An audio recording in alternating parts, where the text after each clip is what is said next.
अहिले दशैंको छुट्टी भएको कारणले विभिन्न कल कारखानाहरू, व्यापारिक मलहरू, व्यापारिक संस्थाहरू बन्द रहेका छन्।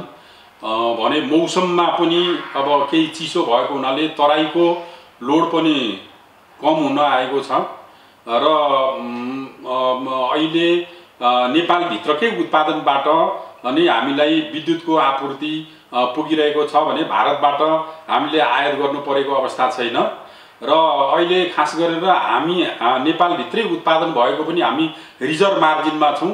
त्यस्तो कुनै बेला साँझको रातिको बेलामा केही थोरै रिजर्भ मार्जिनमा भइरहेको छ, केही बढी उत्पादन भइरहेको अवस्था छ।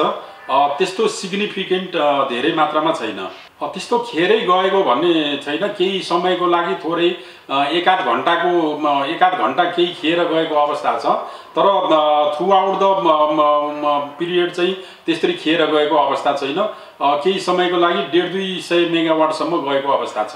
दशैंको बेला भनेको एउटा सर्ट पिरियड हो, तर अब हाम्रो लङ टर्मको लागि हामीले स्ट्र्याटेजी अपनाएका छौं।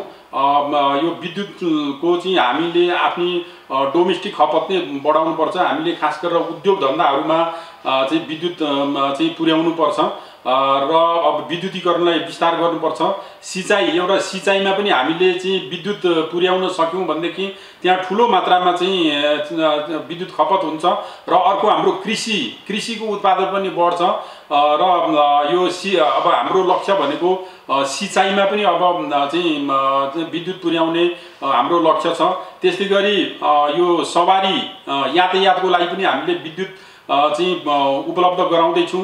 7 वटा प्रदेशमा यसरी खेर जाने विद्युत, यसरी बढी उत्पादन भएको विद्युत चाहिँ 7 वटा प्रदेशमा यो चाहिँ चार्जिङ स्टेसनहरू स्थापना गर्नको लागि टेन्डर प्रक्रिया अगाडि बढेर मूल्याङ्कनको चरणमा छ र हामी केही समयपछि नै यसलाई लन्चिङ गर्दैछौं।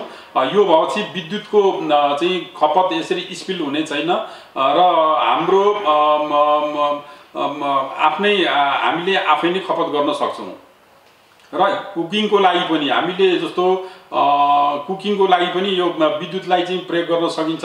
जस्तो यो प्रदेश नम्बर 4 मा करिब 4000 चाहिँ अब इन्डक्सन कुकरहरू चाहिँ प्रदेश सरकारले वितरण गर्ने कार्यक्रम छ अरे। यस्तै किसिमको कार्यक्रम अन्त पनि हुँदाखेरि अझ यो विद्युतको खपतहरू बढ्छ। हामीले कुकिङलाई पनि रिप्लेस गर्न सक्यौं भनेदेखि हाम्रो चाहिँ इनर्जी स्पिल हुने छैन।